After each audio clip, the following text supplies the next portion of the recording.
What's up, YouTube? Your boy back once again with another sport topic. Today we're going to talk some football. Houston Texans football. We're going to break down and recap today's 7th win in a row versus the Washington Redskins. Houston Texans go into Washington, D.C. Two first-place teams go up there, and we take care of business and win the game 23-21. Now we're at 7-3. After going 0-3, we are 7-3. Still lead the AFC South.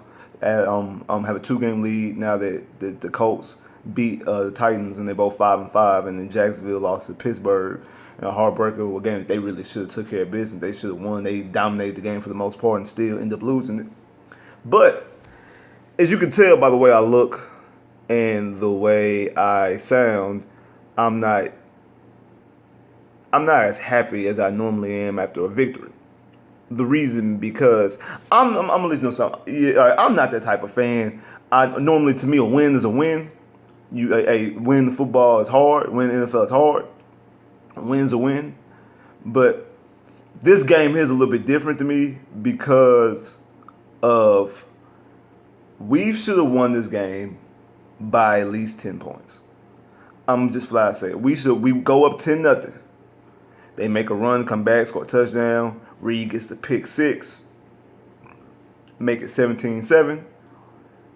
Then we get another. Scarlett gets a pick. So we're right there. At the very least, we should get 20. We should get a field goal right there. If not, be up 24-7 going up to halftime, and you get the ball back after halftime. But what happens?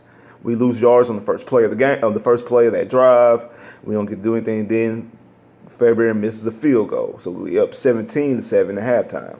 Come back from our halftime, and then one of the most flukiest calls I've ever seen. That whole the fumble that they credited to Hopkins. One, it wasn't a fumble because Hop never caught the football. To be honest, if anything, it would have been an interception. But the ball hit the ground. They showed the part where the ball actually hit the ground. And if it was considered a fumble, shouldn't have been he was down when he on his back if it was considered a fumble?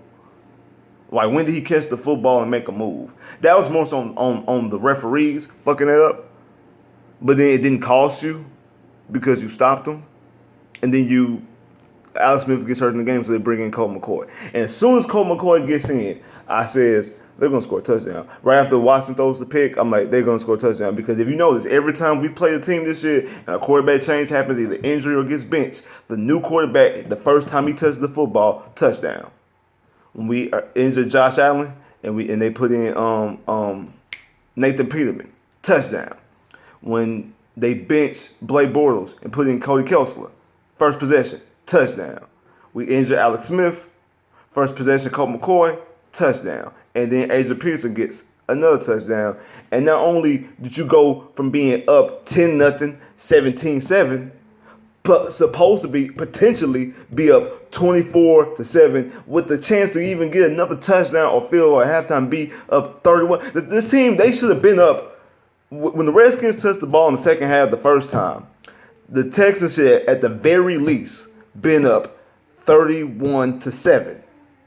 Because when they were up 17-7 right before halftime, they should at least got a field goal or a touchdown, and they should have scored a touchdown on their opening drive. If they would score a touchdown both times, it would have been 34-7.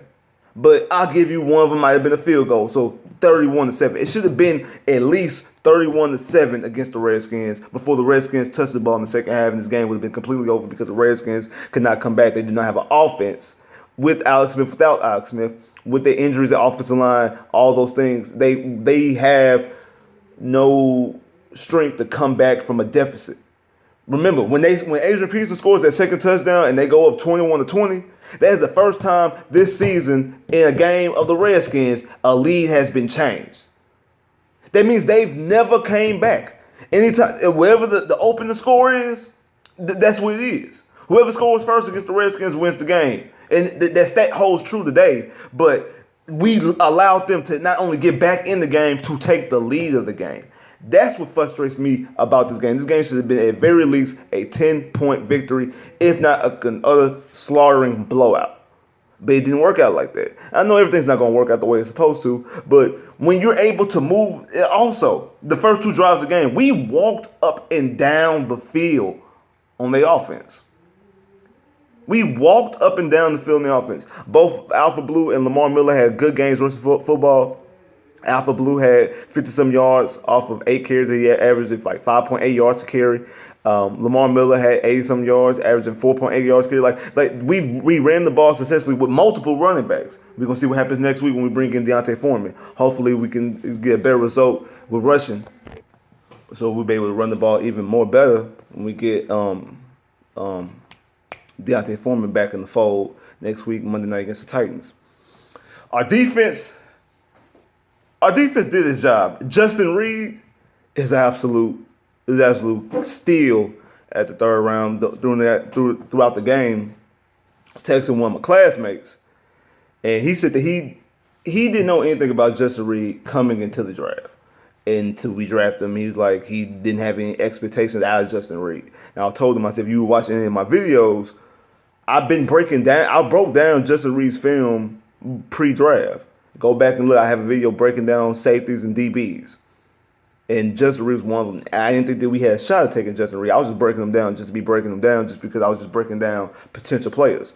And, maybe if he would have dropped to the second round, the Texans would have jumped up with the ammunition they had with the 2 second-round picks this year. That I could have seen that happening. But luckily, we didn't have to jump up. We were able to stand back and still was able to get him. He was a guy who, from all accounts and all grades, had a first-round grade. The only thing that they tried to say that caused him to slip was like his tackling at Stanford, but that wasn't the real reason. Everybody knows the real reason why he slipped was because of him and his brother in the his beliefs. That's why it took his brother so long to get signed. His brother didn't get signed until right before the season started by the Panthers. Or if not, I think he got signed after the season started. The season already started when the Panthers signed Eric Reed. So you've seen how long it took his brother to get signed, and that to deal with injuries and things like that. People need players, and his brother's still vocal and very well should be. But that's the reason why Justin Reed didn't get drafted as far as high as he should have been, because he should have been at the very least, a late first-round pick, early second-round pick, not a third-round pick in the fourth or third round, the fourth or the third pick in the third round. He wasn't even the first pick in the third round. But I'm glad that we got him. He's a playmaker. I think him being around Honey Badger, him being around Kareem, I do still think that Kareem still had a decent game. I know he had that pass interference call in the end zone. And Kareem made a couple of mistakes. But the same thing with Honey Badger. Honey Badger cost JJ one of his sacks. JJ had 2 sacks there. JJ should have 11 sacks, not 10. But Honey Badger cost him on the sack because of a hold. Even though JJ got held and they didn't call that, so it really should have been offsetting penalties. But if Honey Badger, even if it was an offset penalty, it still nullified JJ's sack. So Honey Badger is kind of the culprit for negating that sack. So, but like I said, our secondary to me still has a lot of issues. We're gonna see what happens with Colvin. We're gonna need Colvin for the next couple games. So we need secondary with the Titans coming up, with the Colts, who Andrew Luck looks like he's hitting his stride. And if you want to win this division, you have to take care of business. Like I said, don't get scared because the AFC South is getting competitive. Don't get scared now. Don't get scared. This is what you want. This is how you know that you have your head coach and you have your quarterback. I firmly feel that we have our quarterback. And to be honest, I knew that Deshaun was going to throw a pick today because he went 3 games without throwing. When I'm like, the odds are, the chances are, a pick was going to get thrown. And a pick was going to get thrown. I didn't get to see the second pick. That pick I missed. The first pick was just bad play. Bad throw. Like it was a throw he shouldn't. It was an ill-advised throw. He should made. Sometimes he still does those ill-advised throws. We had the injuries to the offensive line. Maybe that was part of it. You had 2 of your offensive linemen go down, and you start getting happy feet a little bit. So maybe that was part of it. But you still have to play within your game. And him playing out of his game somewhat. And on that play, the quote-unquote fumble that they gave Hop has to make that catch. Point blank, period. I know people kind of got on me on the last time when I said that about the Denver game, that third down catch that he's supposed to make that would have ended the game. Hop has to make that catch. And that you are the best receiver in the league, in my opinion. And I fight for that. Anytime somebody says, I argue all the time now that he's the to me, he's the best receiver in the league. I feel you're the best receiver in the league. You feel you're the best receiver in the league. Most Houston Texans feel you're the best receiver in the league. You have to make those type of plays. Those are the plays that you get paid for. Those are plays that not just number one receivers, just regular top 15 receivers make. So if you're the number one receiver in the league, you have to make that play.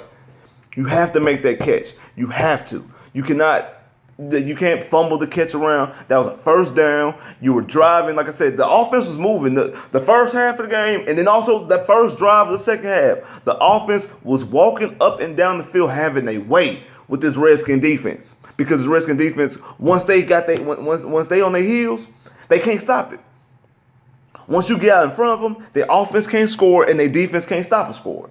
But when they in the lead and they playing with a lead, their offense can move the ball, they can run the ball with AP, and their defense can play more aggressive and take more chances. You had that to your advantage. You was up 10-0. You was up 17-7 when that catch occurred. You could have caught that pass at the very least, right then and there, been up 24-7. Game over. Game over. The game should have ended at halftime. That's one reason. Like I said, that's the reason why I'm really kind of frustrated about this game. Because even though we got the win, I take the win. I take it. I take all wins, and I'm happy that we won. I was jumping up and down when Denver missed. Not Denver. When the Redskins missed the field goal. I was pissed off when Fairbairn missed the field goal. And I said, fuck. And I knew he was going to miss that field goal.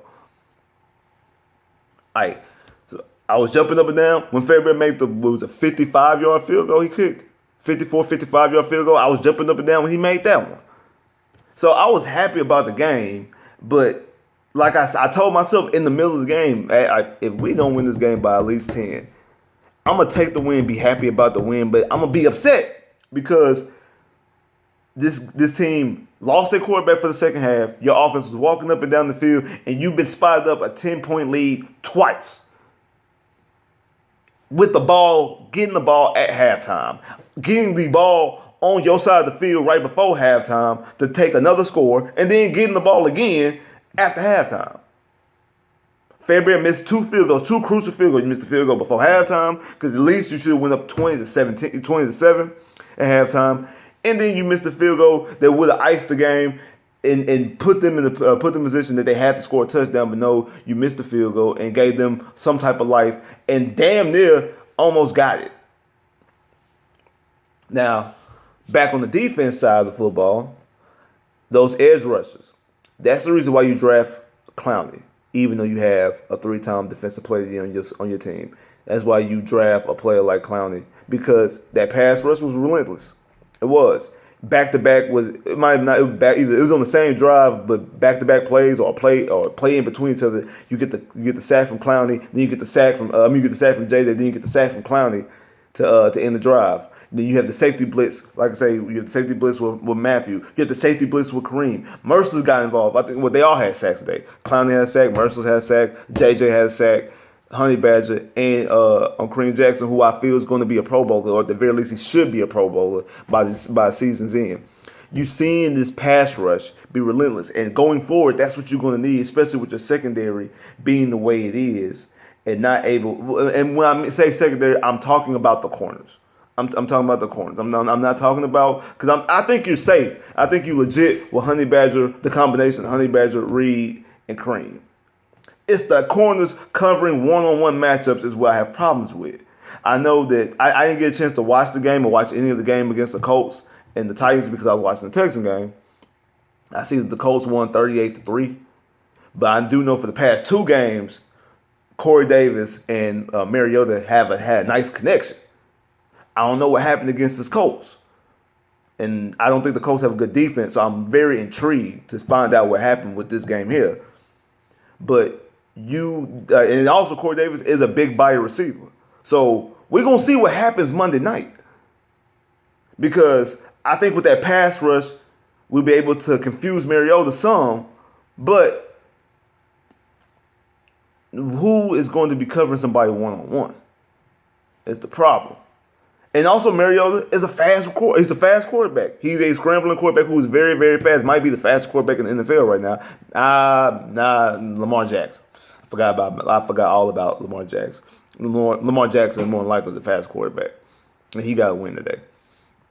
So you have a legitimate fast quarterback who can get out of the way of Clowney and out of the way of Watt and Merciless and things like that. So this pass rush, yes, when we go up against the Colts, this is going to be very crucial. When we go up against Philly, it's going to be very crucial. When we go up against Jacksonville again, very crucial. Go up against Sam Darnold and the Jets, very crucial.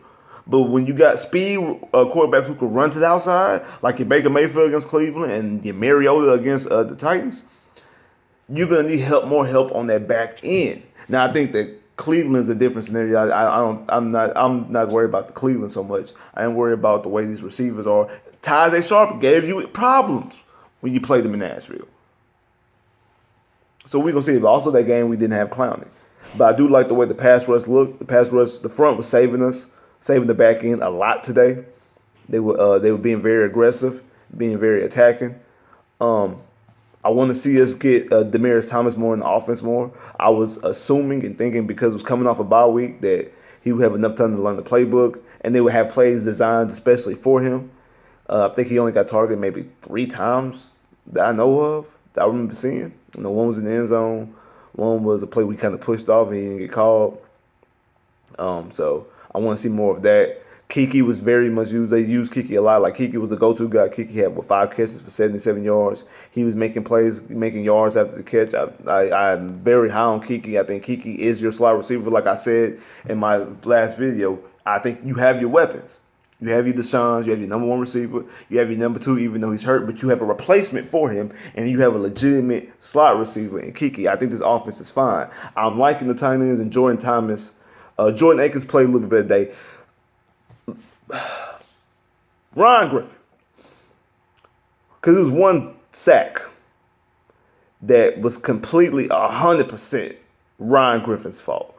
Ryan Griffin was supposed to do a chip block and absolutely didn't even go anywhere near the defender. He was just blatantly nowhere near the defender. And this is not the first time. It was a play against the Giants where Will Fuller was wide open in the end zone. And it would have been a big 60-yard touchdown. But who missed the block? Who missed the block? Who missed it? Ryan Griffin. Ryan Griffin is not showing up in the block. And you know that the offense. Go look at the games. Go look at the games where Ryan Griffin did not play. The offense looked it better. Even the game when Deshaun was hurt, the offense moved more fluently with Ryan Griffin out of the lineup. I think Ryan Griffin is a liability. He is. He's a complete liability. That's what he is. He's 100% complete liability. I think he can make some catches, but I think you get better catches out of Jordan Thomas and Jordan Akins than you do. What you get out of Jordan Thomas and Jordan Akins is more beneficial than what you get out of Ryan Griffin. Is really what I'm trying to say. And hopefully we're going to find a way. Hopefully the injuries to the offensive line not too severe because we ran out of backup offensive linemen. They were going to have to put tight ends and pass protection. It would have been a complete mess if another injury would have occurred. So hopefully we can get some of these guys healthy. We got an extra day because the next game is not till next Monday. So we have an extra day of practice. Hopefully the extra day of rest can help some players. And also a win helps you. When you get a dub, it helps. When you get a dub, it helps. You're not hurting as much. That same hamstring injury ain't the same coming off a win than it is coming off a L. The plane ride gonna be better. The food tastes better. Thanksgiving gonna be way better. And I was already hyped because most of y'all know I am a Magic fan, and Magic took care of business against the Lakers last night. Kind of upset about that game because the way I watched the games, the kind of fucked up, and I wasn't able to watch a lot of the game, so I missed a lot of it. So I was kind of irritated about that, but I was happy for the win. But I couldn't be maximum excited because I've watched every game this season. In this game here, only watched spots of it, and it was one of the biggest games because of who we were playing and much trash that I've been talking to Laker fans and LeBron fans that I know. So I wasn't as hype as I wanted to be. In the same way here, I'm not as hype as I wanted to be coming off a dub because I felt this team is better, way better, and that's really what it is. Because I know football's football. It's not college football. You're not gonna go in and blow out everybody. You're not gonna go up. Every game ain't gonna look like the Dolphins game. It's not. And I'm not expecting every game to look like the Dolphins game. For the most part, I'm not mad. I wasn't mad about the Buffalo win. The Buffalo squeak win. Wasn't mad about the Cowboy squeak win or the Colts squeak win. Even though the Colts win, we had an 18-point lead and let that slip. Because I know how hard it is to win the Indy. Wasn't mad about the Denver win because I know how that Denver game is. I know how good Denver defense is. They have those pass rushes. How tough a place to play is in Denver. But the way this game looked, the way you was up multiple times, the position that you was in, and then knowing how when they starters are on the field, how it's hard for them to come back from deficits. Let alone they backup quarterback on the field. I'm upset. Because I felt this team was better. Like I said, preseason prediction, I predicted us to lose the Redskins. I thought this might be a game that we lose. Our preseason prediction, I thought this might be a game we lose. Over after the past couple days, couple weeks, after watching Redskins a couple times, we better than the Redskins. We can beat them. We can beat them. And I also think that we already got that game that we should lose out the way already. So, like, I'm like, you know what? We should beat them. We're a better team than them. And we are. We're a completely better team than them. So this win should have been a way easier win than it was. This win should not have been as hard as it was. But a dub is a dub, and I take it. Like, subscribe if you haven't, comment below if you haven't, click that bell, get more videos, I holla.